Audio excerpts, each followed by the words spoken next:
Biome leading institute for pre medical exam NEET प्रतियोगिता परीक्षा की तैयारी के लिए लेकर आया है live digital classes on YouTube channel, pre recorded class, classroom video, special session, chat room. घर बैठे पूछिए सवाल, रिवीजन भी आसान। लॉकडाउन में सुनहरे सपनों को दी नई उड़ान। बायोम नगराटोली और हीलू Ranchi, admission going on. Biome leading institute for pre medical exam.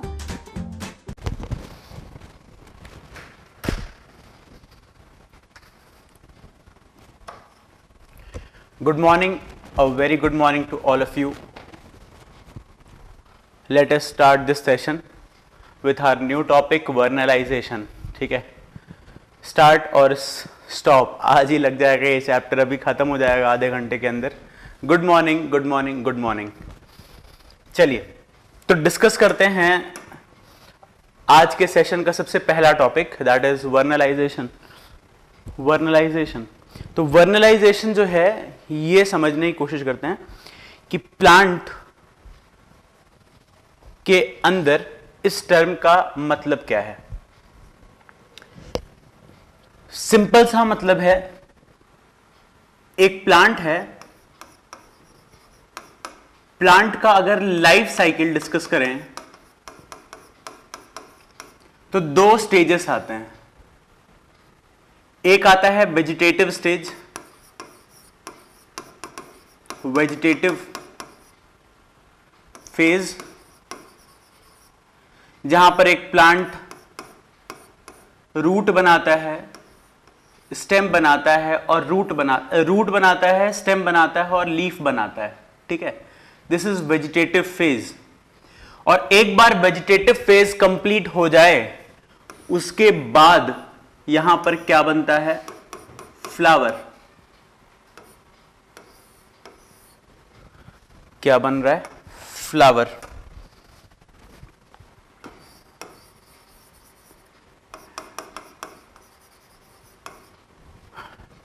इसको क्या बोलते हैं, रिप्रोडक्टिव फेज। जब फ्लावर बन जाए उसको बोलते हैं रिप्रोडक्टिव फेज। तो अब बात यह है कि इस फ्लावर को बनाने के लिए हमें क्या चाहिए।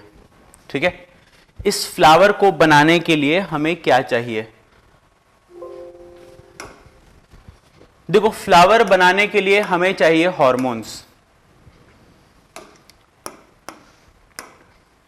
ठीक है, फ्लावर बनाने के लिए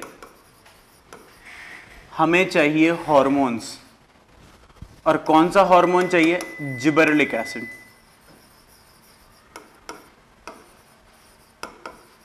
ठीक है, और भी हार्मोन्स चाहिए obviously, but gibberellic acid has special role in formation of flower. Gibberellic acid और एब्सिसिक एसिड, इनका स्पेशल रोल रहता है फ्लावर बनाने में। अब यहां पर good morning, good morning, good morning. तो फ्लावर बनाने के लिए हमें चाहिए जिबरेलिक एसिड, और जिबरेलिक एसिड जो है कोल्ड टेम्परेचर जब आप दोगे तो जिबरेलिक एसिड अच्छे से बन जाता है। यानी अगर आपको फ्लावर बनाना है तो यहां पर कोल्ड टेम्परेचर देना पड़ेगा। ठीक है, तो यहां एक्चुअली जिबरेलिक एसिड के साथ कुछ और भी हार्मोन्स हैं, ठीक है, जिनकी वजह से ये फ्लावर बनता है। ठीक है, तो सब वहां पर अदर मेटाबोलाइट्स आर इन्वॉल्व। ठीक है, इन सबको मिलाकर क्या बोलते हैं, वर्नालिन।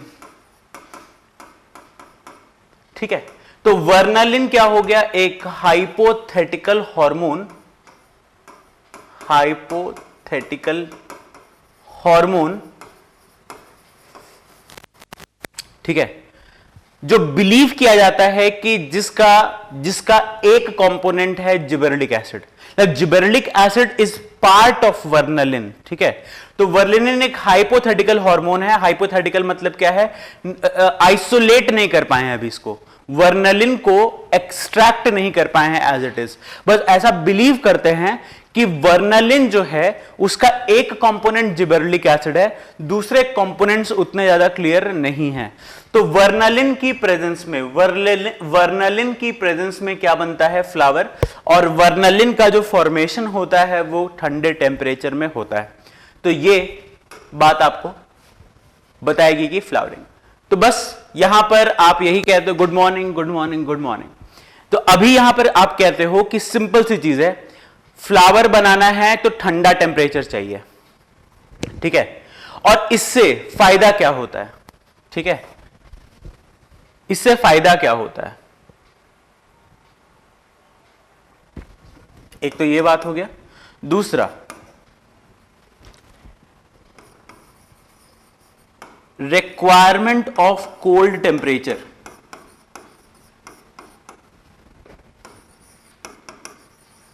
gives plant sufficient time to mature during vegetative phase, जिसको आप वेजिटेटिव मैच्योरिटी कहते हो। इसको एग्जाम्पल से समझते हैं। मान लो कि सबसे पहले तो एक वर्ड मैं बता देता हूं तुम्हें, एक वर्ड बता देता हूं ताकि वो पता रहे।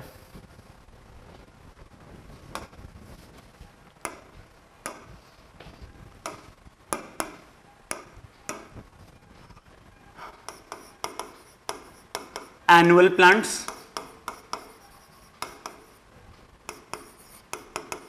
बाइनियल प्लांट्स,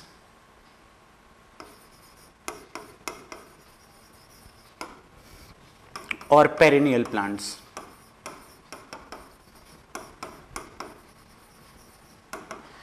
ये तीन प्लांट्स के बारे में थोड़ा सा पहले समझ लो आप। एनुअल प्लांट्स कौन से हैं? कंप्लीट लाइफ साइकिल, यानी vegetative phase plus reproductive phase in one season, एक सीजन में कंप्लीट कर लेंगे, ठीक है। एग्जाम्पल चावल हो गया, है ना, वीट हो गया। बाइनियल की अगर बात करें, नाम से पता चल रहा है complete life cycle in 2 seasons, ठीक है। 2 सीजन में खत्म करता है ये अपना पूरा लाइफ साइकिल।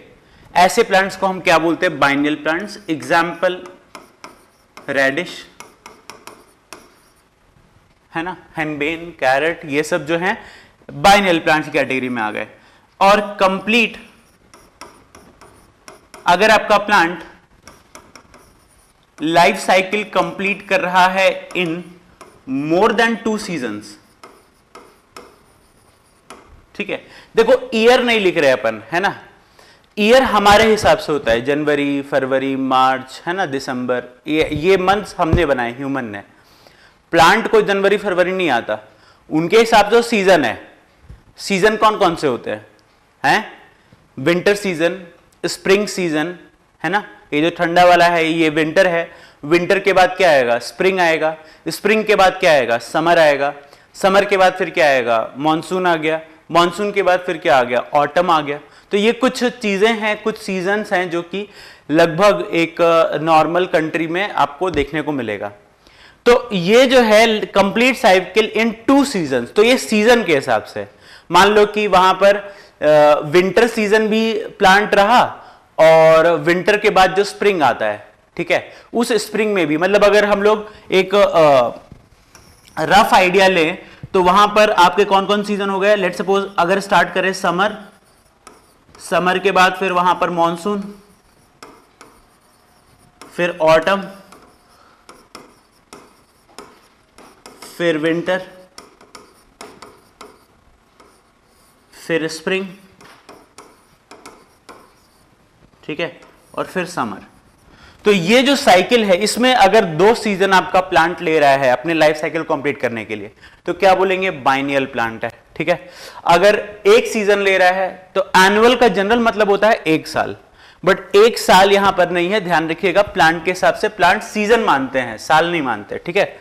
पेरिनियल प्लांट्स की अगर बात करें तो ये 2 सीजन से ज्यादा, ठीक है। तो 2 सीजन से अगर आप ज्यादा ले रहे हो तो मान के चलो कि लगभग ऑब्वियस सी बात है कि वहां पर वो किस कैटेगरी में चले जाएंगे, पेरिनियल में, और वो 1 साल से ज्यादा ही होगा, ठीक है, 1 साल से ज्यादा ही होगा।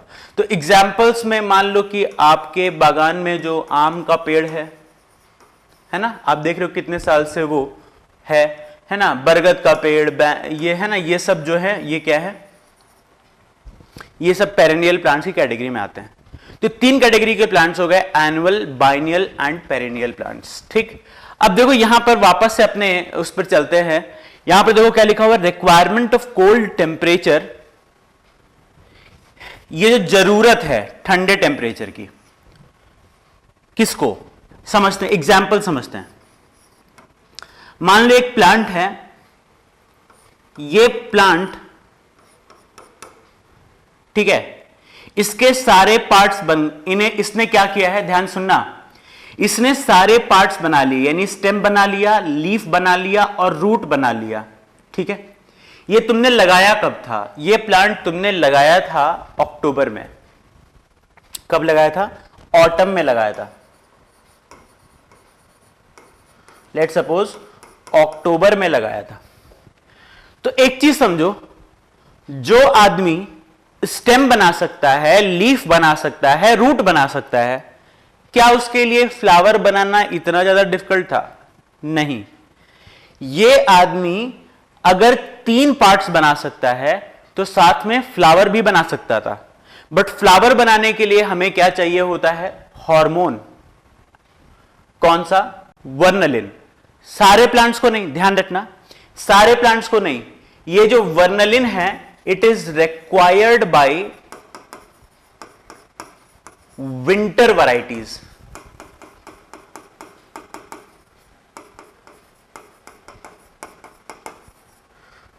ठीक है, फॉर फ्लावरिंग।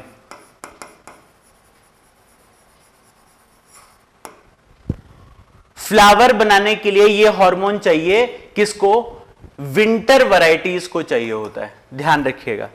तो ये जो हम लोग बात कर रहे हैं ये एक विंटर वैरायटी है। किसी भी पेड़ का ले लो, ठीक है, किसी भी पेड़ का आप विंटर वैरायटी ले लीजिए, ठीक है। पहले के जमाने में क्या होता था, सीजनल प्लांट्स होते थे, मतलब क्या, मटर जो है वो सिर्फ और सिर्फ ठंड में ही मिलेगा, हैं। ये जो हरी सब्जियां हैं ये लगभग ज्यादा आपको ठंड में मिलेंगी, बट अब ऐसा नहीं है, अब ये सीजनल नहीं रह गए। हमने इनके हार्मोन का पैटर्न देख लिया और अब हम लोग जो चीज पहले सिर्फ ठंड में मिलती थी उसको अब गर्मी में भी उगा सकते हैं। तो कैसे उगाते हैं ये समझ रहे हैं अपन। तो मान लो कि ये एक विंटर वैरायटी है, ऑटम में इसने स्टेम बना लिया, रूट बना लिया, लीफ बना लिया, बट फ्लावर नहीं बनाया इसने। क्यों? क्योंकि यहां पर इसको चाहिए होगा क्या, कोल्ड स्टिमुलस।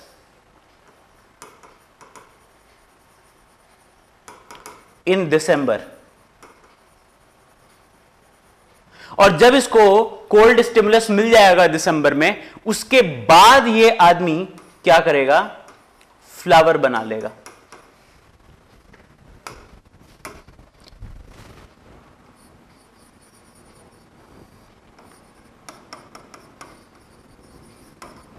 कब बनाया ये फ्लावर? स्प्रिंग में, ठीक है, स्प्रिंग में बना दिया।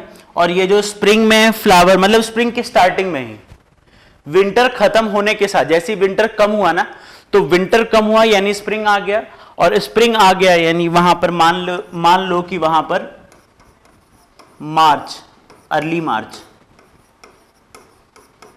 यानी फरवरी खत्म होने के तुरंत बाद यहां पर आपको फ्लावर्स देखने स्टार्ट हो जाएंगे। तो यानी 2 सीजन चला है, 2 सीजन लगे इसको ग्रो करने के लिए। यहां पर पहला सीजन कौन सा था, ऑटम, और दूसरा सीजन कौन सा था, विंटर। स्प्रिंग के स्टार्टिंग में ही इसने फ्लावर प्रोड्यूस कर दिए। यानी एक चीज समझो, इस आदमी इसने प्लांट कंप्लीटेड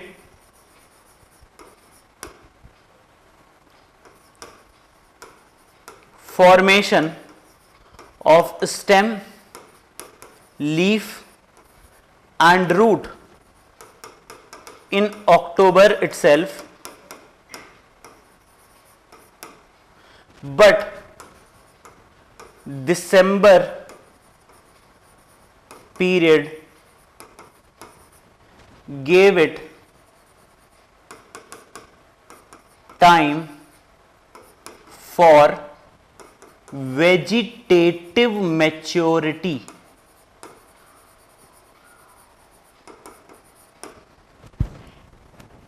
ये जो दिसंबर का जो महीना मिल गया जिसमें इसने फ्लावर प्रोड्यूस करना नहीं स्टार्ट किया, तो आखिर ये जो पीरियड था दिसंबर वाला, इसको मिल गया ताकि ये वेजिटेटिवली और मैच्योर हो जाए। ठीक है, कि वहां पर फ्लावर्स बनाने के लिए बिल्कुल रिप्रोड्यूस करने के लिए बिल्कुल तैयार है।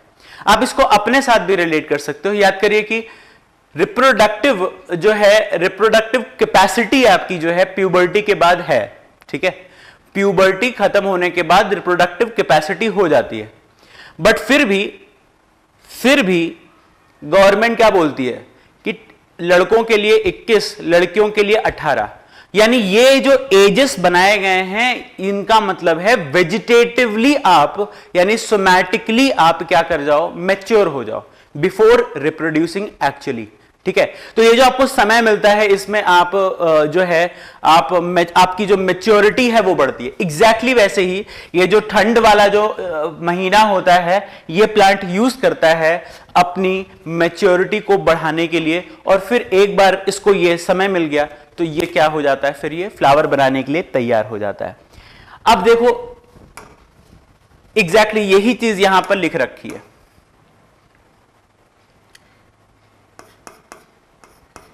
ठीक है, वर्नलाइजेशन एक्चुअली यहां पर रिक्वायरमेंट होना चाहिए। Requirement of vernalization prevents precocious reproductive development. Precocious का मतलब क्या होता है, अर्ली, है ना, मतलब जब तुम एक्सपेक्ट कर रहे थे उससे पहले ही वहां पर फ्लावर, मतलब यहां पर फ्लावर जो है वो पहले भी बन सकता था। ये जो है यहां पर अक्टूबर में जब तुम, वही बोला ना मैंने कि अगर आप स्टेम, लीफ और रूट बना सकते तो यहां फ्लावर बनाने में भी कोई दिक्कत नहीं था, बट तुमने फ्लावर नहीं बनाया, यानी तुमने प्रिकॉशियस रिप्रोडक्टिव डेवलपमेंट रोक दिया, अर्ली रिप्रोडक्टिव डेवलपमेंट यहां पर रोक दिया।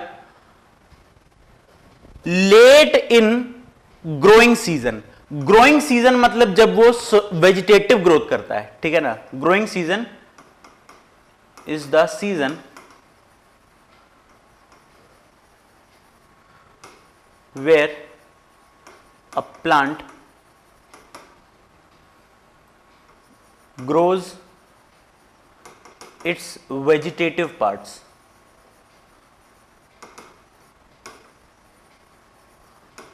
ठीक है भाई, अक्टूबर यानी लेट ग्रोइंग सीजन, यानी उसका सब कुछ कंप्लीट हो गया है, यानी ग्रोइंग सीजन कंप्लीट हो गया। तो लेट ग्रोइंग सीजन का मतलब क्या हो गया कि वेजिटेटिव ऑर्गेन्स का फॉर्मेशन हो चुका है, अब बस क्या करना है, उनको मैच्योर करना है।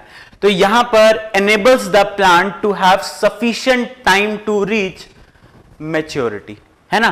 तो ये जो वर्नलाइजेशन है, वर्नलाइजेशन की जरूरत की वजह से एक प्लांट जो है उसको ठंड का मौसम मिल पाता है और वो उसको यूज करता है टू मैच्योर, है ना। तो वो अपनी स्ट्रेंथ बढ़ाता है ताकि वो सरवाइव कर पाए जब वो फ्लावर बनाए तो। ठीक है, तो ये चीज आपको ध्यान रखनी। इसके अलावा ये लाइसेंको अंकल हैं जिन्होंने पहली बार ये टर्म दिया था वर्नलाइजेशन। तो what is vernalization? Vernalization is requirement of cold stimulus to produce flowers. ठीक है, it is promoting flower formation in plants by exposing them to low temperatures. ठीक है, ये चीज हो गया आपका। तो ये दो चीजें हैं बस जो कि आपके काम आनी है वर्नलाइजेशन में। इसके अलावा आपको मैंने बता ही दिया कि वर्नलिन हार्मोन जो बनता है वो उसकी जरूरत कौन से प्लांट्स को होती है, विंटर वैरायटीज को होती है। यानी वर्नलाइजेशन जो है ये सिर्फ और सिर्फ in winter varieties of annuals, biennials,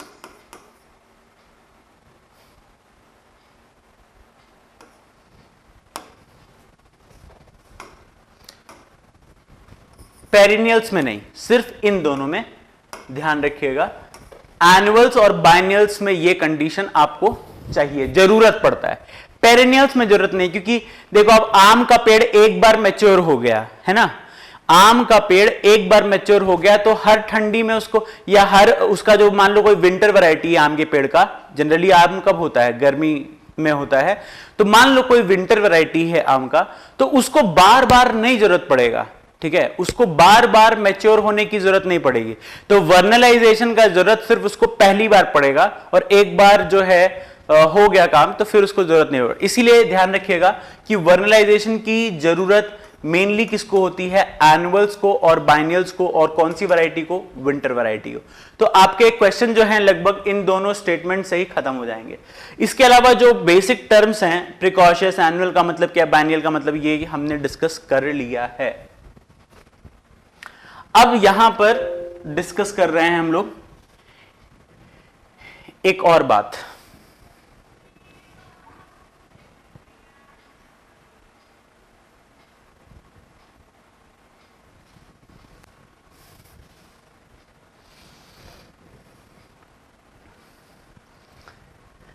एक और टर्म है फोटो पीरियोडिज्म।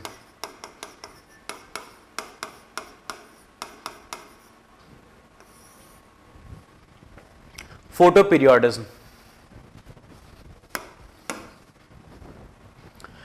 फोटो पीरियोडिज्म यहां पर देखो दो वर्ड्स हैं टोटल, एक है पीरियड यानी टाइम ड्यूरेशन,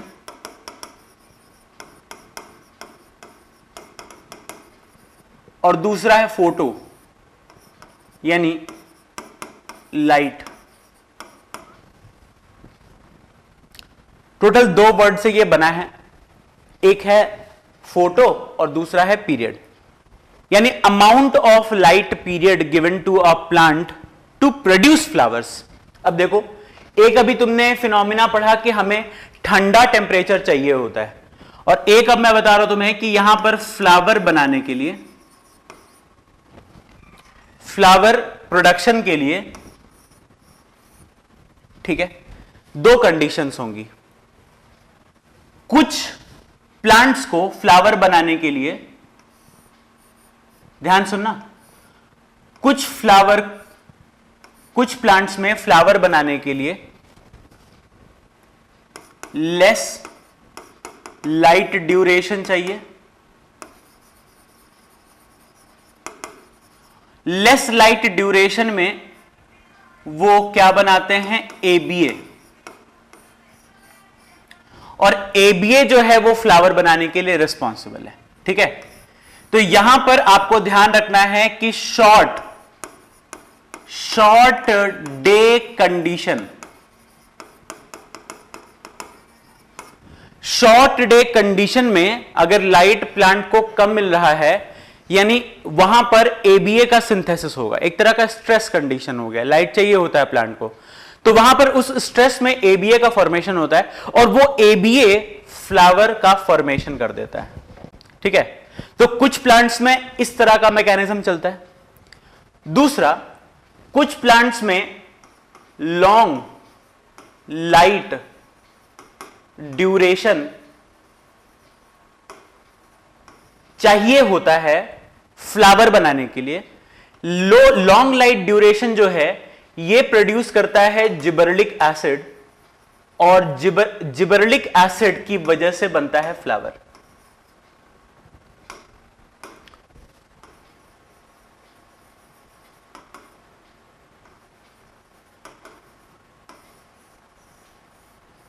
ठीक है, तो इसको हम क्या बोलते हैं, long day condition.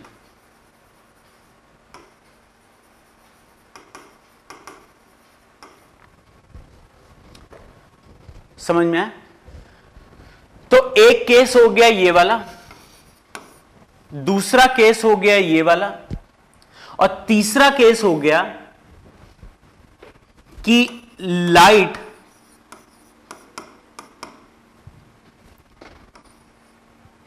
Independent flowering.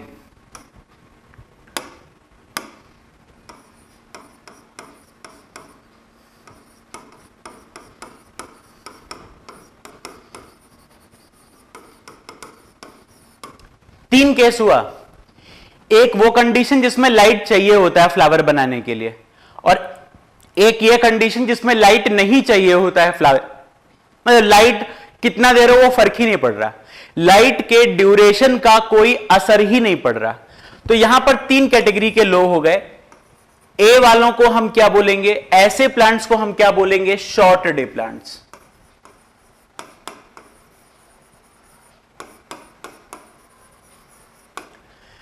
दूसरा जो कैटेगरी है जिनको लॉन्ग लाइट ड्यूरेशन, टाइम ज्यादा चाहिए है ना, दिन ज्यादा देर तक चाहिए, लाइट ज्यादा देर तक चाहिए, इनको हम क्या बोलेंगे, लॉन्ग डे प्लांट्स।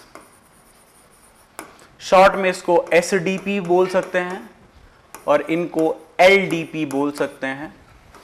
और सी जो हैं ये हो गए जिनको लाइट का ड्यूरेशन, मतलब लाइट दे रहे हो, ऐसा नहीं कि लाइट दे दोगे तो फ्लावर नहीं बनाएंगे, लाइट दो या ना दो कोई फर्क नहीं पड़ता, ये फ्लावर बनाएंगे ही बनाएंगे, ठीक है। और उसके ड्यूरेशन का, लाइट ड्यूरेशन इंडिपेंडेंट, ज्यादा बेटर वर्ड है लाइट ड्यूरेशन इंडिपेंडेंट। लाइट चाहे तुम 8 घंटे दो, चाहे लाइट तुम 12 घंटे दे दो, या चाहे तुम लाइट 24 घंटे दे दो, यहां पर उसका कोई असर नहीं पड़ेगा फ्लावरिंग पर। ऐसे प्लांट्स को क्या बोलते हैं, day neutral plants. Day neutral plants, short में क्या बोल सकते हैं, डीएनपी। तो यहां पर फोटो पीरियोडिज्म में तीन तरह के प्लांट्स आपको देखने को मिलेंगे। एक हो गए शॉर्ट डे प्लांट्स, दूसरे हो गए लॉन्ग डे प्लांट्स, और तीसरे हो गए डे न्यूट्रल प्लांट्स, ठीक है। ये तीन कंडीशन आपको ध्यान रखना है।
अच्छा, अभी आ रहा है क्या साउंड?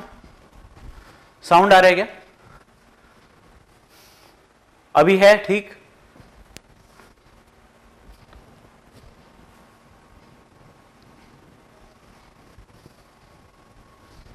बताओ अभी है या नहीं है साउंड? यस और नो? हाँ चलो देखो, तो लॉन्ग डे प्लांट्स और शॉर्ट डे प्लांट्स की बात कर रहे थे।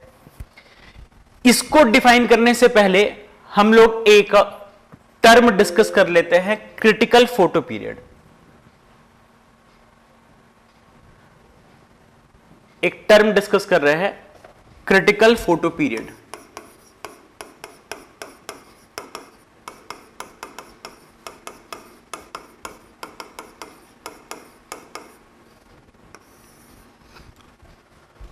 क्रिटिकल फोटो पीरियड का मतलब क्या हो गया,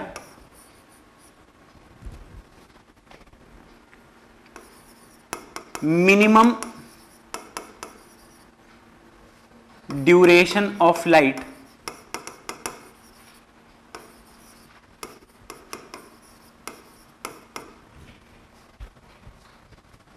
ठीक है।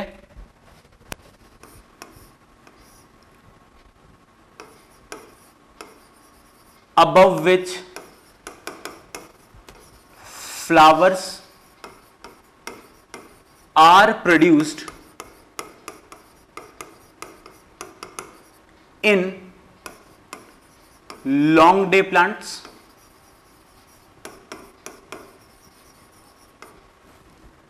and below which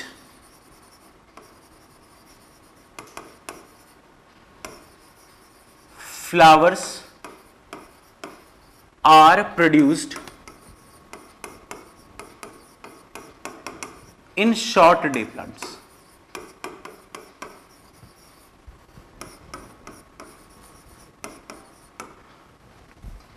ठीक है, तो यहां पर ये एक मिनिमम क्रिटिकल मतलब ही होता है क्या, जैसे आपके ही मान लो हॉस्पिटल में कोई पेशेंट आया और बोला जा रहा है क्रिटिकल है, यानी अब वो एकदम बाउंड्री पर है। ठीक है, तो बाउंड्री पर है यानी मिनिमम कंडीशंस पर है वो, तो क्रिटिकल लाइट फोटो मतलब आप समझ रहे हो, पीरियड मतलब आप समझ रहे हो, तो मिनिमम लाइट ड्यूरेशन जो है। तो इसको थोड़ा सा एग्जाम्पल समझते हैं। मान लो एग्जाम्पल में मान लो क्रिटिकल फोटो पीरियड है ना फॉर वीट, मान लो गेहूं है, इज 8 आवर्स। तो मान लेते हैं कि क्रिटिकल लाइट पीरियड जो है वो कितना है, गेहूं के लिए 8 घंटा है। ठीक है, तो इसका मतलब क्या है, अब वीट जो है हमें पता है, ये मतलब हमें पता होना चाहिए कि ये एक लॉन्ग डे प्लांट है। गेहूं क्या है, एक लॉन्ग डे प्लांट है। तो मान लेते हैं कि गेहूं का जो 8 पीरियड है, तो इसका मतलब क्या हुआ, इसका मतलब, इसका इंटरप्रिटेशन क्या हुआ, इसका मतलब क्या हुआ है कि wheat will produce flowers if given light period of more than 8 hours. 8 घंटे से ज्यादा की लाइट दोगे तो वहां पर वो फ्लावर प्रोड्यूस करेगा। ठीक है, क्योंकि ये कैसा है, लॉन्ग डे प्लांट है। और लॉन्ग डे प्लांट्स को क्या बोलते हैं, लॉन्ग डे प्लांट्स में क्या होता है, फ्लावर्स तब बनते हैं जब तुम क्रिटिकल से ज्यादा दोगे, अबव। और शॉर्ट डे प्लांट जो है उसमें क्या होगा, बिलो। तो एक शॉर्ट डे का भी एग्जांपल ले लेते हैं।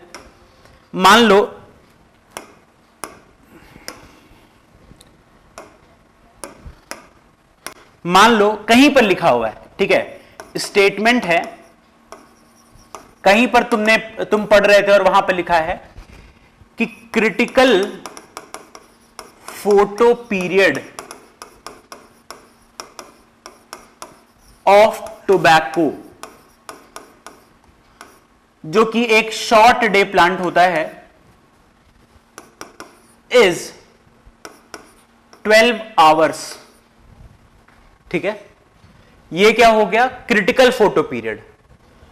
और प्लांट कौन सा लिया है, तंबाकू का, और ये हमें पता होना चाहिए पहले से कि ये एक शॉर्ट डे प्लांट है। तो इसका जो इंटरप्रिटेशन है, यानी इसका मतलब जो है वो क्या होगा कि tobacco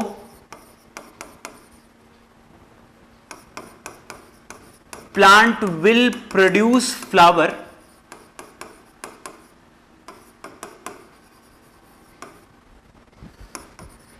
when given light less than 12 hours। ठीक है, तो कुछ लोगों को, ये क्यों एग्जाम्पल से बताया, कुछ लोगों को लगता है शॉर्ट डे प्लांट्स यानी बहुत कम लाइट चाहिए, यानी उनको 2 घंटा लाइट चाहिए, 3 घंटा लाइट चाहिए। ऐसा नहीं होता। अलग अलग प्लांट का क्रिटिकल फोटो पीरियड, ये है मेन वर्ड, ये हर प्लांट का अलग अलग क्रिटिकल फोटो पीरियड होता है। अब आप देख रहे हो कि शॉर्ट डे प्लांट का फोटो पीरियड ज्यादा है और लॉन्ग डे का भी दिखाया था कि 8 घंटे है, उल्टा भी हो सकता है। तो यहां पर ये जो क्रिटिकल फोटो पीरियड है ये अलग अलग प्लांट का अलग अलग होता है। इवन प्लांट में भी वैरायटी के बेस पर यह होता है, अलग अलग वैरायटीज का अलग अलग क्रिटिकल फोटो पीरियड होता है। तो अब हमारे पास सिर्फ एक टर्म है क्रिटिकल फोटो पीरियड, ये हो गया थ्रेशोल्ड, ठीक है।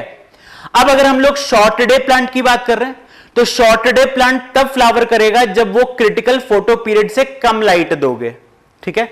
शॉर्ट डे का मतलब क्या हो गया कि फ्लावर तब बनाएंगे जब क्रिटिकल से कम लाइट मिलेगी। और लॉन्ग डे किसको बोलेंगे? लॉन्ग डे वो हो गए जिनको क्रिटिकल से ज्यादा लाइट देने पर फ्लावर प्रोड्यूस होगा। यानी अगर इसको कंक्लूड किया जाए तो लॉन्ग डे प्लांट्स और शॉर्ट डे प्लांट्स, तो मान लेते हैं कि ये अलग अलग प्लांट का अलग अलग क्रिटिकल फोटो पीरियड है, क्रिटिकल फोटो पीरियड है ना। तो जो प्लांट है लॉन्ग डे प्लांट जो होगा वो इससे ज्यादा वैल्यू पर फ्लावर प्रोड्यूस करेगा, ठीक है।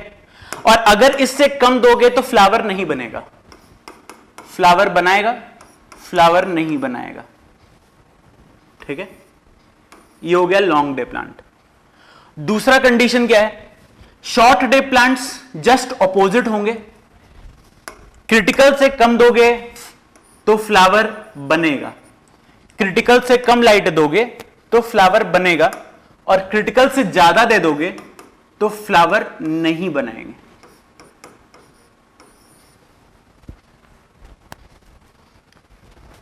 ठीक है, तो एक तो ये हो गया long day plant, short day plant, ठीक है। तो इसका जो है आप चाहो तो एक एक एग्जाम्पल याद रख सकते हो, देखो ज्यादा जरूरत नहीं है, ठीक है, ज्यादा की जरूरत नहीं है। यहां पर एक दो एग्जाम्पल्स आप याद रख सकते हो, जैसे जो शॉर्ट डे प्लांट्स हैं, ठीक है।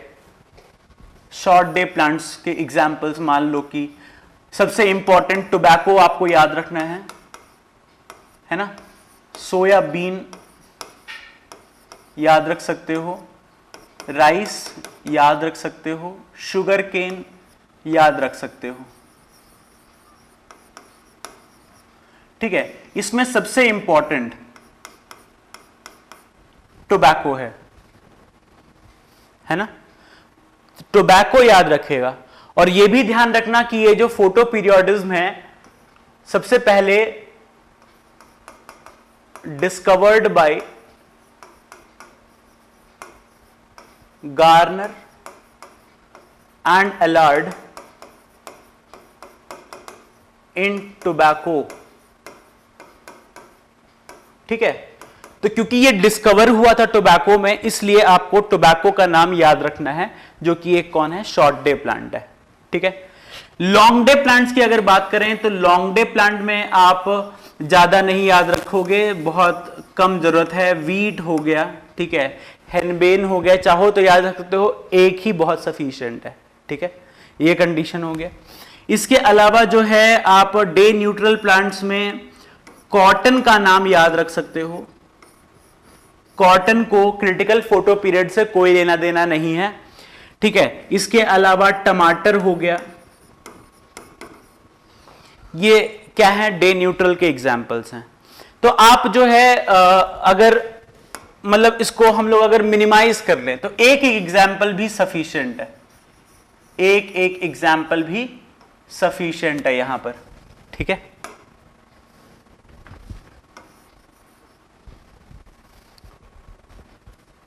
ठीक, तो ये हो गया आपका फोटो पीरियोडिज्म। अब एक यहां पर फोटो पीरियोडिज्म में सवाल उठता है कि क्या कोई हार्मोन है जो रिस्पॉन्सिबल है? तो बिल्कुल जी हां, यहां पर एक हाइपोथेटिकल हार्मोन है,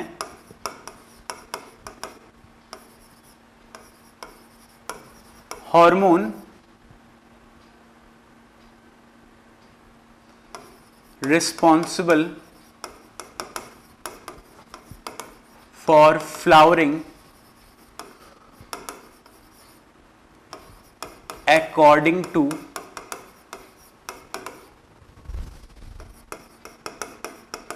critical photo period। Critical photo period से ऐसा बोलते हैं कि क्रिटिकल फोटो पीरियड से लॉन्ग डे प्लांट्स में एक हार्मोन, एक हाइपोथेटिकल हार्मोन रिलीज होता है जिसका नाम क्या है? फ्लोरिजन।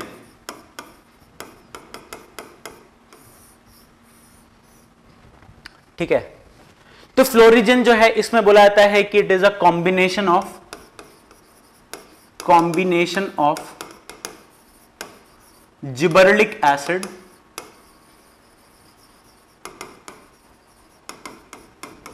एंड, देखो आपने देखा होगा कि जब फूल जब स्टार्टिंग में होता है तो वो कली की फॉर्म में होता है, बड की फॉर्म में, है ना, और फिर वो ओपन करता है। ठीक है, इसको क्या बोलते हैं? एंथेसिस, है ना। ये क्या हो गया? ये हो गया फ्लोरल बड। और जब ये फ्लावर की फॉर्म में ऐसा ओपन होता है ना, ये जो फ्लावर की फॉर्म में ये जो ओपन होता है यहां पर, ठीक है, ये ओपन फ्लावर या कैस्मोगामस फ्लावर,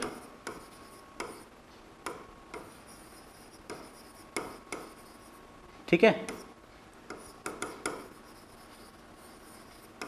कुछ फ्लावर्स ओपन नहीं होते हैं, उनको क्या बोलते हैं? Cleistogamous flowers.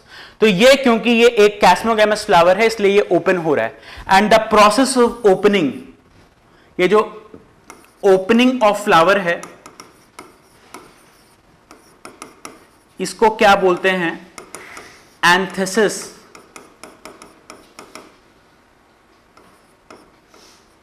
एंथेसिस। तो एंथेसिस कराने के लिए भी हमें एक हार्मोन की जरूरत पड़ती है, तो उसको क्या बोलते हैं? एंथेसिन। तो ऐसा मानते हैं कि फ्लोरिजन जो है, ऐसा मानते हैं, it is not yet isolated, है ना, तो उसका केमिकल स्ट्रक्चर एग्जैक्टली नहीं पता, तो ऐसा मानते हैं कि it is a combination of gibberellic acid and anthesin. तो हमारे काम का क्या है? Gibberellic acid. देखो अगेन यहां पर कौन आ गया? Gibberellic acid. मैंने आपको स्टार्टिंग में बताया था कि एब्सिसिक एसिड और जिबरेलिक एसिड। तो ये ध्यान रखिएगा, ये लॉन्ग डे प्लांट्स में इन्वॉल्व होता है फ्लोरिजन, और ये सब कुछ जेनेटिकली कंट्रोल्ड होता है, डीएनए। तो शॉर्ट डे प्लांट्स में फ्लावरिंग के लिए अलग जीन्स होते हैं और लॉन्ग डे प्लांट्स में फ्लावरिंग के लिए अलग जीन्स होते हैं। यानी लॉन्ग डे प्लांट्स और शॉर्ट डे प्लांट्स में फ्लावर बनाने के लिए ही अलग अलग डीएनए होगा, ठीक है, अलग अलग जीन्स होंगे। तो ध्यान रखिएगा ये लॉन्ग डे प्लांट्स के लिए रिस्पॉन्सिबल है। अच्छा,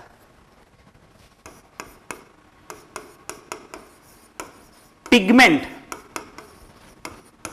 responsible to identify duration of light।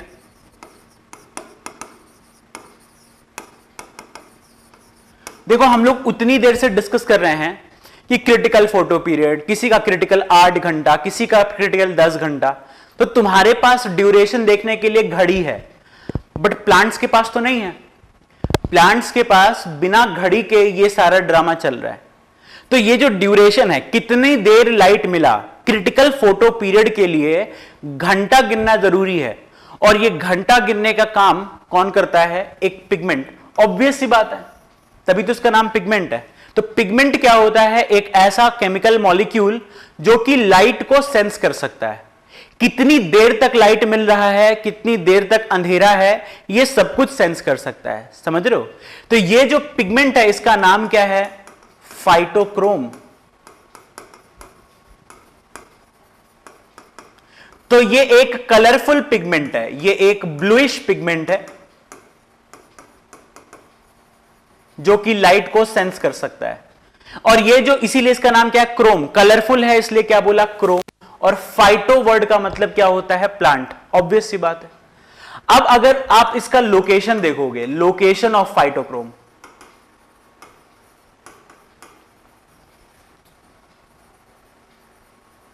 तो ये आपको मैच्योर लीव्स में मिलेगा। ठीक है, little amount in young leaves. जो नए पत्ते होंगे ना उनमें इसका कॉन्सेंट्रेशन बहुत कम होगा, क्योंकि अभी तो नया पत्ता डेवलप ही हो रहा है। जब वो अच्छे से मैच्योर हो जाता है तब वहां पर आपको क्या मिलेगा, फाइटोक्रोम, लोकेशन ऑफ फाइटोक्रोम। तो कहां पर है, मैच्योर लीव्स। तो अगर आपसे बताओ, एक सवाल पूछा जाए, बताइए कि फोटोपीरियोडिज्म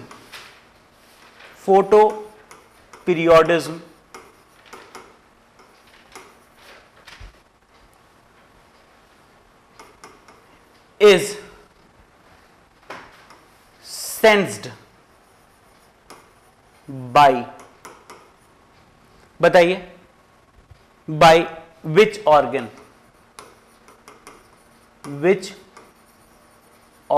of plant?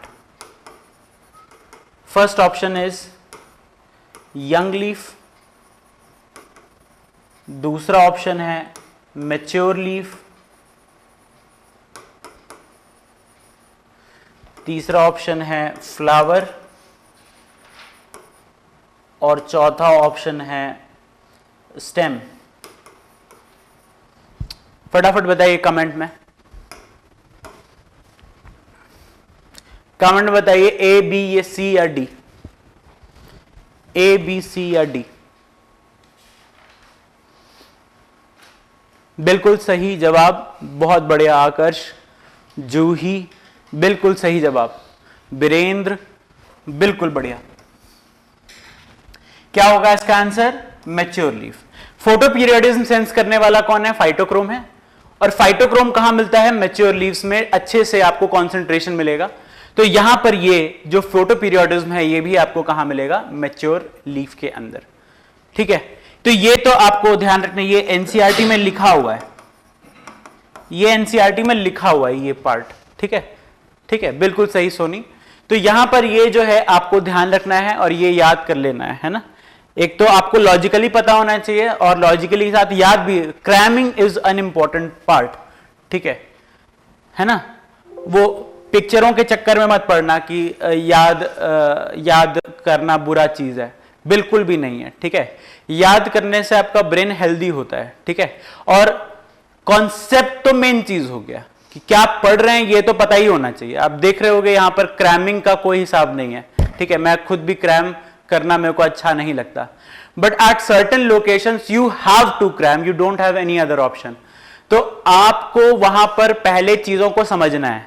ठीक है, समझने से क्या होता है कि हमें यह पता चल जाता है कि हम किस डायरेक्शन में क्या करना चाह रहे हैं, है ना। What do we want to understand. और एक बार चीजें समझ में आ गई उसके बाद फिर उसको रिवाइज करना होता है, और रिवीजन तब हो पाएगा जब आपको पहले से वो चीज अच्छे से याद होगी। तो आप याद कर लीजिए, उसके बाद फिर बैठ के अच्छे उसको 2-2 मिनट लगेगा रिवाइज करने के लिए। ठीक है ना, ये हो गया। अब एक आखिरी चीज जो यहां पर बच जाती है, एक आखिरी चीज, थोड़ा फाइटोक्रोम के बारे में समझ लेते हैं, थोड़ा सा फाइटोक्रोम के बारे में समझ लेते हैं।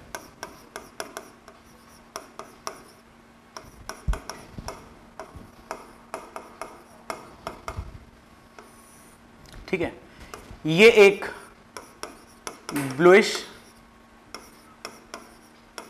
फ्लेवोनॉइड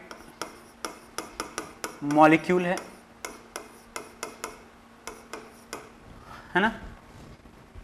फ्लेवोनॉइड मतलब फ्लेविन डेरिवेटिव। फ्लेविन आपने विटामिन का नाम सुना ही हो, फ्लेविन जो है उसे राइबोफ्लेविन, आपने जो विटामिन पढ़ते हो आप, तो उसी का डेरिवेटिव है ये। ऑइड मतलब उसके जैसा। तो फ्लेविनॉइड मॉलिक्यूल है, ब्लूइश है कलर में। लोकेशन आपको बता ही दिया कि कहां मिलता है। It exist in 2 forms. ठीक है, 2 फॉर्म्स में एग्जिस्ट करता है, एक PR फॉर्म और एक PFR फॉर्म। ठीक है, तो ये जो है इसका मतलब क्या है, फाइटोक्रोम आइसोमर formed in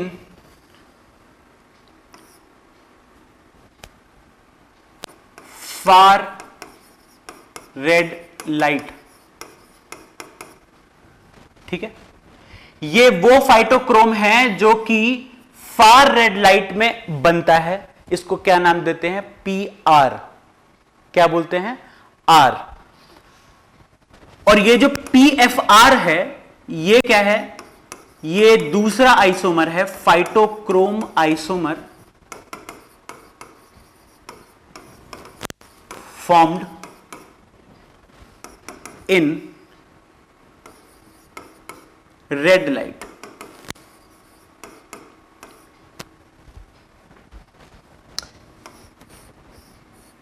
ये थोड़ा सा आपको उल्टा दिख रहा होगा, बिकॉज R का मतलब होता है रेड और FR का मतलब होता है फार रेड। ठीक है, तो पहले तो मैं आपको रेड और फार रेड में डिफरेंस बता देता हूं। रेड जो लाइट है वो 700 नैनोमीटर को बोलते हैं। ठीक है, और जो फार रेड लाइट है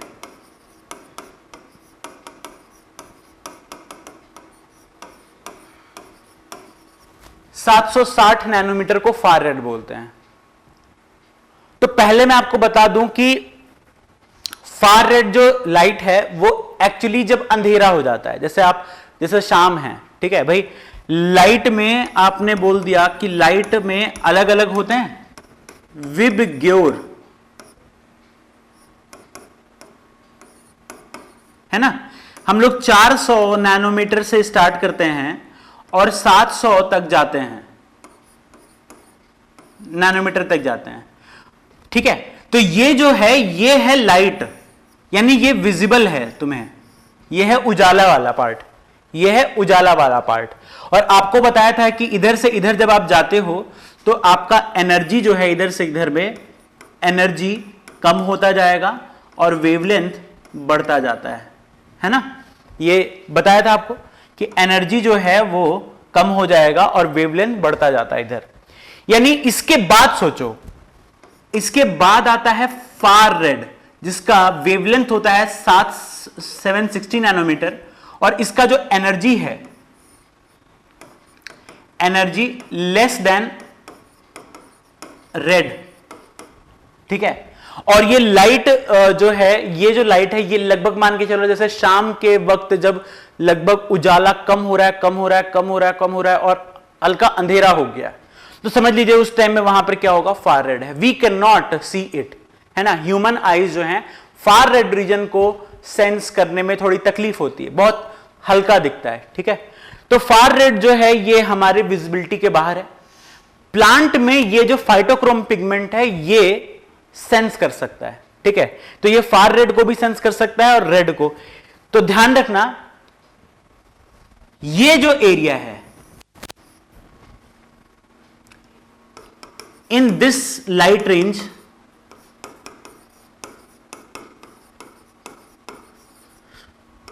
phytochrome exist as active isomer। ये जो विबग्योर वाला एरिया है, यानी जो लाइट जिसमें आपको दिखाई दे रहा है, उस लाइट में आपको फाइटोक्रोम का एक्टिव आइसोमर मिलेगा और वो कौन होता है, PFR। एक्टिव आइसोमर कौन सा है, PFR, यानी फंक्शनल। जैसे मान लो तुम ही हो, तो आप जो है रात के वक्त क्या हो जाते हो, सो जाते हो, इनएक्टिव हो जाते हो। आपके अंदर मेटाबॉलिज्म चल रहा है बट फिर भी आप क्या हो गए हो, इनएक्टिव हो गए। और फिर जैसे ही सुबह की पहली किरण पड़ी तुम्हारे आंखों पर, वैसे ही तुम फिर से उठ जाते हो। तो एग्जैक्टली वही काम है। PFR जो है ये जगा हुआ आइसोमर है, ये एक्टिव आइसोमर है। और ये वाला जो रेंज है, ये जो रेंज है FR वाला, फार रेड में, इसमें in this far red light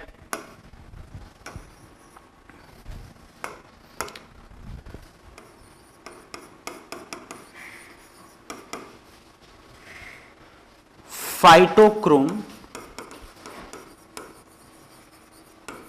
exist in exist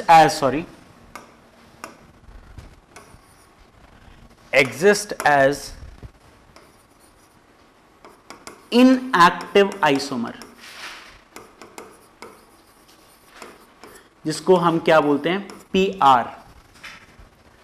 तो ये चीज आपको ध्यान रखनी है कि PFR जो है एक्टिव आइसोमर है और PR जो है इनएक्टिव आइसोमर है।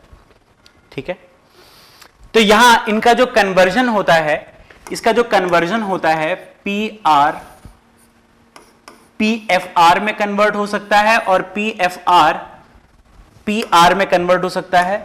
यहां पर डिफरेंस क्या है दोनों में, जब तुम वहां पर जैसे मान लो कि अभी जस्ट सुबह हो रहा है, तो सुबह के वक्त एनर्जी लाइट की क्या होती है, कम होती है। उस लाइट में रेड लाइट जो है आपको अगर मिल जाता है, लाइट जब आप दे रहे हो, व्हाइट लाइट जब आप जा रही है, उसमें रेड लाइट भी प्रेजेंट है। तो जैसे ही तुम्हें रेड लाइट मिलेगी, रेड लाइट मिलेगा, तो PR कन्वर्ट हो जाता है PFR में, इसलिए इसका नाम क्या रखा गया है, PR। ठीक है, यानी ये wavelength at which it converts, ठीक है, यानी ये वो वेवलेंथ है जिस पर ये कन्वर्ट हो जाएगा दूसरे वाले पर। तो ये दिन के टाइम पर हुआ, सुबह के टाइम पर, और फिर PFR पूरे दिन PFR बना रहेगा, पूरे दिन PFR बना रहेगा। और फिर PFR जो है जैसे जैसे शाम होगा तो वहां पर जब कम लाइट मिलेगा, फार रेड लाइट, तो फार रेड लाइट पर फिर से ये देखो, ये जो FR लिखा हुआ, यानी ये वो वेवलेंथ है जिस पर ये आइसोमर कन्वर्ट हो जाएगा दूसरे आइसोमर में। यानी ये जो नीचे लिखा रहता है सब सफिक्स के तरह, ये जो है ये क्या बताता है, कन्वर्जन। ठीक है, कि किस वेवलेंथ पर वो आइसोमराइज कर रहा है, आइसोमराइज वेवलेंथ, आइसोमराइजेशन वेवलेंथ यहां पर लिखा रहता है PR और PFR। अच्छा, तो तुम बोलोगे सर इसका सिग्निफिकेंस क्या है, what is the importance of this PR and PFR। ये दोनों आइसोमर डिसाइड करते हैं कि वो प्लांट जो है वो लॉन्ग डे है या शॉर्ट डे है, इससे हम पता लगा सकते हैं। ठीक है, कैसे, देखो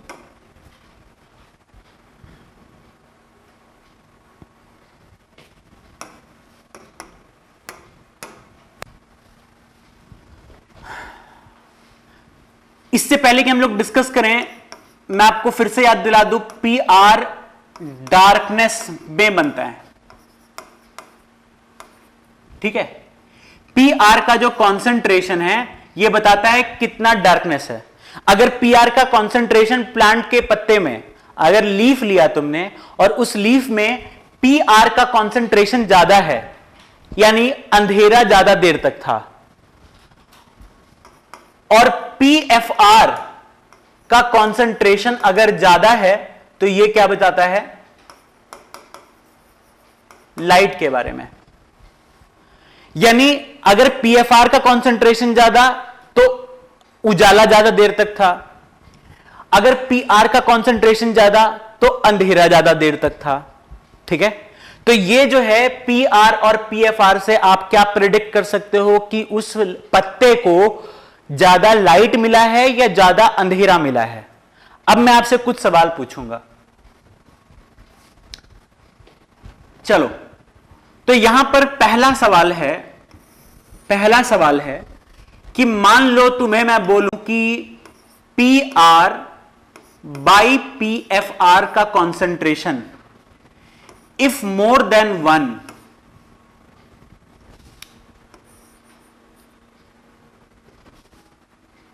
और यहां पर प्लांट फ्लावर बना रहा है, तो आप बताओ कि ये कौन सा प्लांट होना चाहिए।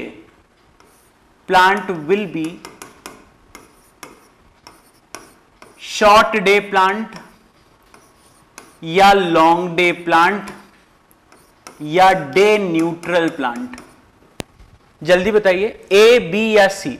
अगर P R by P F are का कॉन्सेंट्रेशन का जो रेशियो है इट इज मोर देन 1 और यहां पर इस कंडीशन में फ्लावर बन रहा है प्लांट के अंदर, तो बताओ ये प्लांट कौन सा है? बहुत बढ़िया, जूही का आंसर आ चुका है, आकर्ष का आंसर भी आ चुका है, बिल्कुल सही, दोनों का आंसर बिल्कुल सही है, बिल्कुल सही।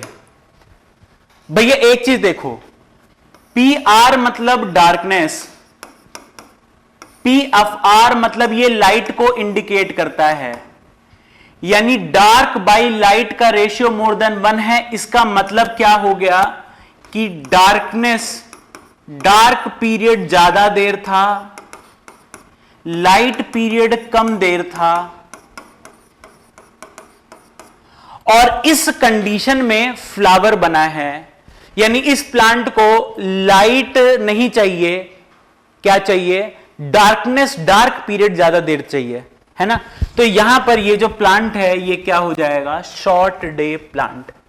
ये जस्ट एक प्रिडिक्शन होता है, इट इज नॉट कंफर्म्ड, है ना। कंफर्म कैसे होता है? क्रिटिकल फोटो पीरियड देखकर। तो यहां पर एक आइडिया लग जाएगा। अच्छा, मान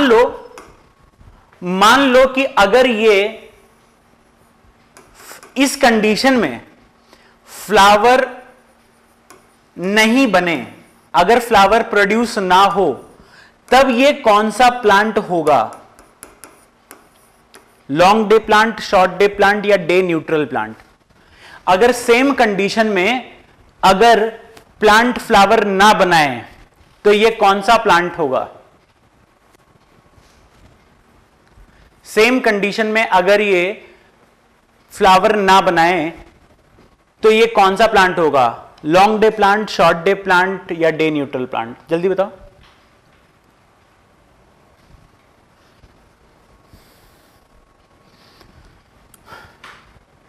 बिल्कुल सही, जस्ट उल्टा करना था। ये क्या हो जाएगा? लॉन्ग डे प्लांट, ठीक है ना। नहीं नहीं नहीं, डे न्यूट्रल नहीं होगा, डे न्यूट्रल नहीं होगा। डे न्यूट्रल तब होगा जब यहां पर पी आर और पी एफ आर का जो कॉन्सेंट्रेशन है इससे कोई असर ही नहीं पड़ रहा है, फ्लावर बन रहा है। यहां पर कोई भी रेशियो रखो और फ्लावर बन रहा है, ठीक है। मोर देन 1 रखो, लेस देन 1 रखो, इक्वल कर दो, तीनों ही कंडीशन में वहां पर फ्लावर अगर बन रहा है, that means flowering is independent of ratio of P R and P F R. यानी flowering is independent of concentration of phytochrome, तब वो क्या कंडीशन होगा? डे न्यूट्रल का होगा, ठीक है। तो आपके क्वेश्चन में लिखा रहा है कि मान लो कि if a plant has P R by P F are ratio more than 1, less than 1 or equal to 1 but still produces flower, then what do you think which type of plant it is? तो ध्यान रखना, जब भी phytochrome पर का कोई असर नहीं पड़ रहा है प्लांट पर, वो फ्लावर बनाया जा रहा है, तो उसको क्या बोल रहे हैं? डे न्यूट्रल प्लांट्स, ठीक है। तो ये कंडीशन हो गया आपका। इसका एप्लीकेशन पी आर और पी एफ आर का एप्लीकेशन क्या है, तो इसका फाइनल मैं बता देता हूं कि क्या क्या कॉन्सेप्ट रहता है। थोड़ा सा विजुअलाइज कर लेते हैं इसको कि होता क्या है। मान लो ये प्लांट है, ये लीफ है ना। यहां पर जैसे ही पी आर को रेड लाइट मिलेगा, यानी फंक्शनल लाइट, है ना, तो ये किस में कन्वर्ट हो जाएगा? पी एफ आर में। पी एफ आर से क्या बना लेंगे अपन? पी एफ आर से क्या बना लेंगे हम लोग? फ्लोरीजन। और फ्लोरीजन जो है ये मूव करेगा कहां पर? स्टेम एपेक्स पर, ठीक है। ये क्या था? Vegetative shoot apex. ये क्या था? शूट एपेक्स दो तरह का होता है ना, एक फ्लोरल एपेक्स और एक वेजिटेटिव एपेक्स। तो अभी अगर इसको तुम छोड़ देते तो ये क्या बनाता? लीफ बनाता, ग्रीन लीफ बनाता ये, है ना, छोटे छोटे लीफ प्राइमोर्डिया बनाता है इस जगह पर, है ना। यहां पर ये जो कंडीशन है यहां पर मेरिस्टेम्स जो प्रेजेंट है, यहां पर कौन से मेरिस्टेम्स प्रेजेंट है? वेजिटेटिव मेरिस्टेम्स प्रेजेंट है। बट ये जब फ्लोरिजन मूव कर जाता है, जब फ्लोरिजन मूव कर जाता है, तो फ्लोरिजन की प्रेजेंस में ये वेजिटेटिव वाला जो पार्ट है ये रिप्रोडक्टिव शूट एपेक्स में कन्वर्ट हो जाता है। ठीक है, किसकी प्रेजेंस में? फ्लोरिजन की प्रेजेंस में। तो जब ये कंडीशन होता है तो यहां पर क्या बन जाता है? फिर फ्लोरल बड, और फिर फ्लोरल बड का क्या होता है? एंथेसिस, और वहां पर क्या बन जाता है? फ्लावर। ठीक है ना? तो समझ रहे हो यहां पर जिबर्लिन और जो है एंथेसिन इन्वॉल्व हो रहा है। अच्छा, अब यहां पर एक दो सवालों के जवाब दो, तुम एक दो सवालों के जवाब दो।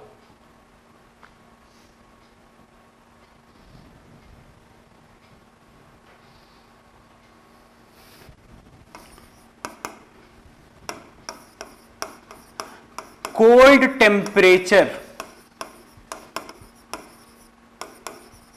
कैन बी सब्स्टिट्यूटेड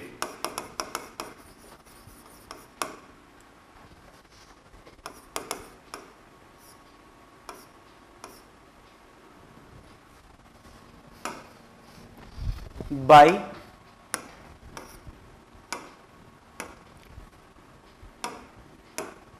अरे यार substituted by dash to produce flower।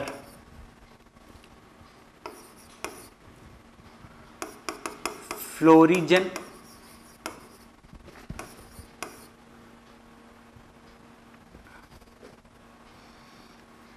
वर्नालिन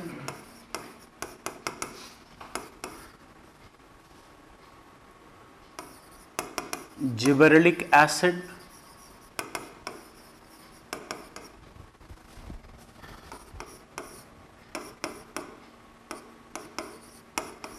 ABA। जल्दी बताओ तो इसका आंसर बताओ। अगर हम लोगों को कोल्ड टेम्परेचर, हम लोग जानते हैं कि कुछ प्लांट्स को कोल्ड टेम्परेचर चाहिए होता है इन विंटर वैरायटीज,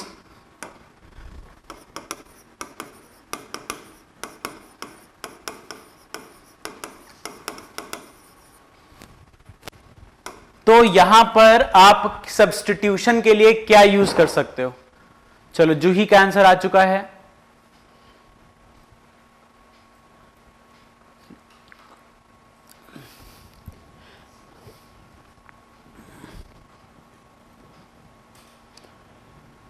सोनी का भी आंसर आ गया है, आकर्ष का भी आंसर आ गया है।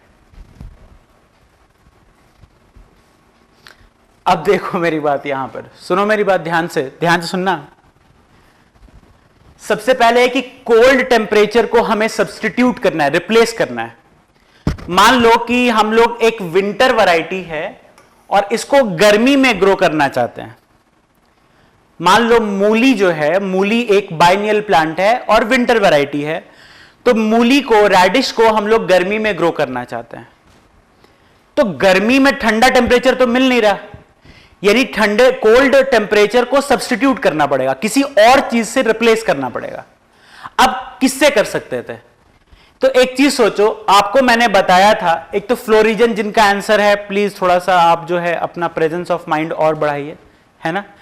ध्यान रखिएगा, मैं आपको फिर से बोल रहा हूं, ऐसा बिल्कुल भी जरूरी नहीं है कि जो आप क्लास में पढ़ोगे वही एग्जाम में आएगा।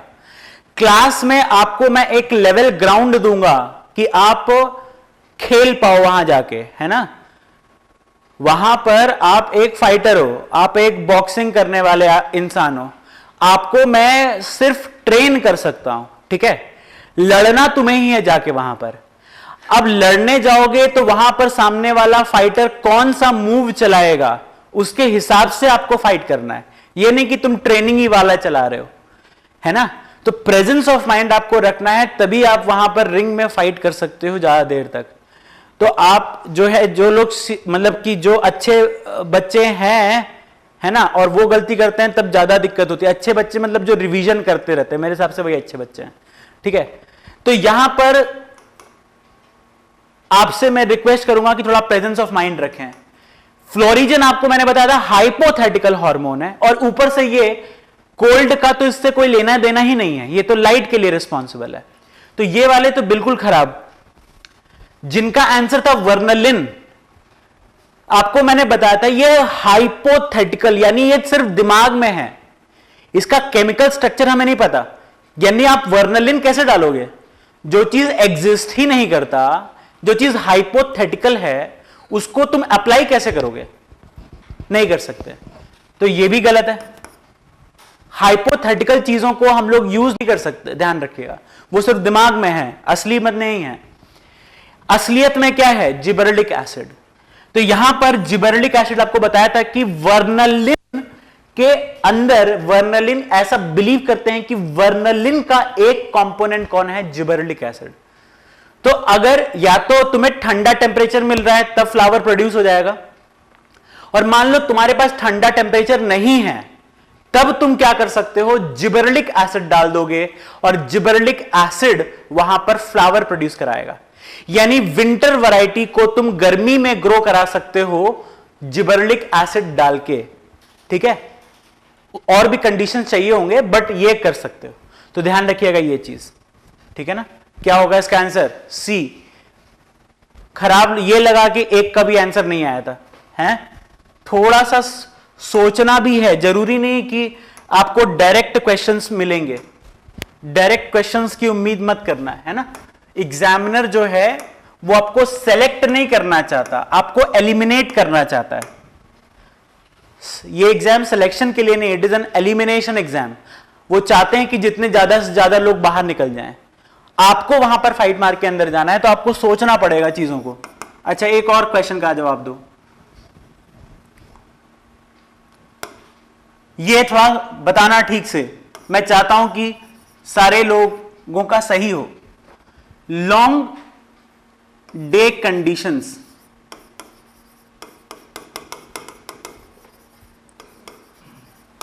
Can be substituted bye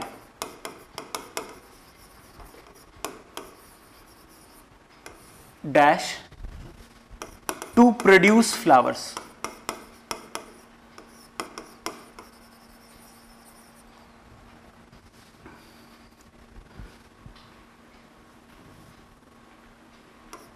in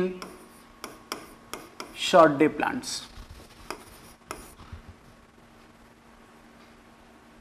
नहीं, sorry, in long day plants. पहला है फ्लोरिजन, दूसरा है ABA, तीसरा है जिबरेलिक एसिड, और चौथा है ऑक्सिन। बताओ तो, A, B, C या D?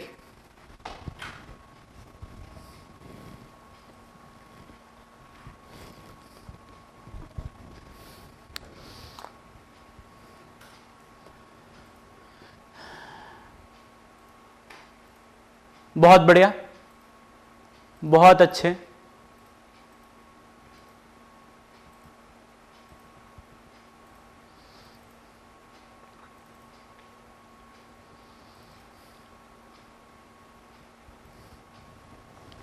देखो यहां पर आपको मैंने बताया था,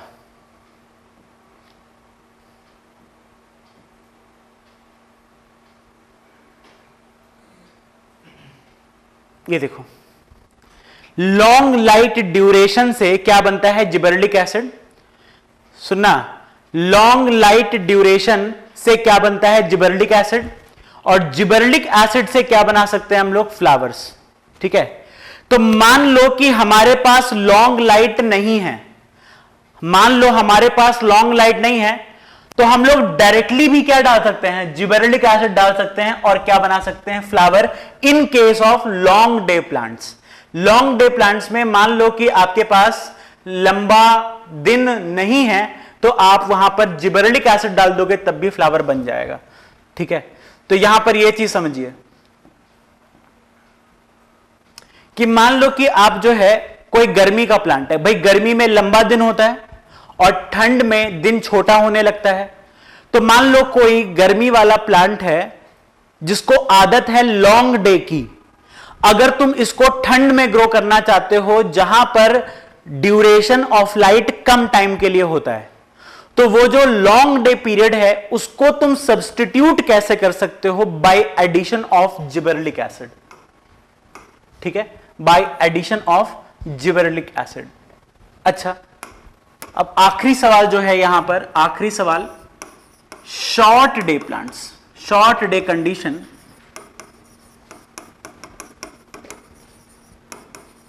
can be substituted by dash to produce flower in short day plants. Again वही option, florigen, ABA, gibberellic acid, इस बार इथाइलिन ले लो। बताओ, एसडी नहीं, एसडीपी का नहीं है। ठीक है, एसडीपी का नहीं है। बताओ क्या? बिल्कुल सही, बिल्कुल सही वीरेंद्र, बिल्कुल सही। तो यहां पर इसका जो जवाब होगा वो आपको ऑलरेडी वहीं पर, उसी जगह पर जहां पर अभी लेके गया था, वहां वहीं पर लिखा था। देखो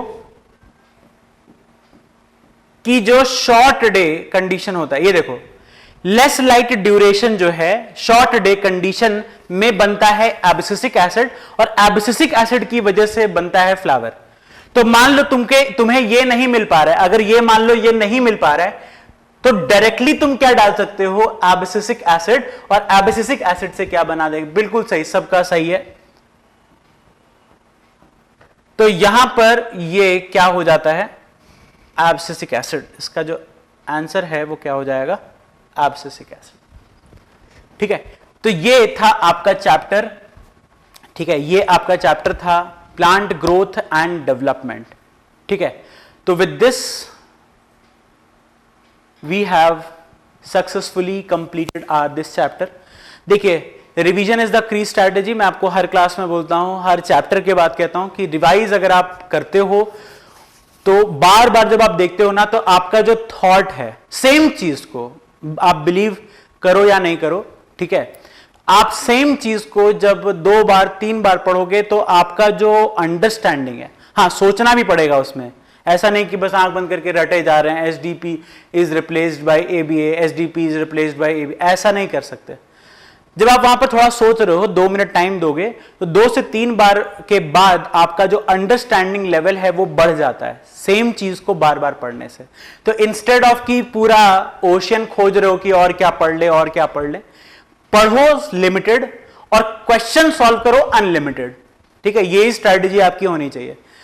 पढ़िए लिमिटेड, कॉन्सेप्ट्स लिमिटेड होने चाहिए, और उनसे फिर आप क्वेश्चंस जहां से भी मिलते हैं आपको, जहां से भी अवेलेबल मिल जाए वहां से सॉल्व कीजिए, और जहां तकलीफ होती है व्हाट्सएप पे भेज दीजिए। I will try to answer it in 24 hours. ठीक है, तो thank you, all the best, keep smiling.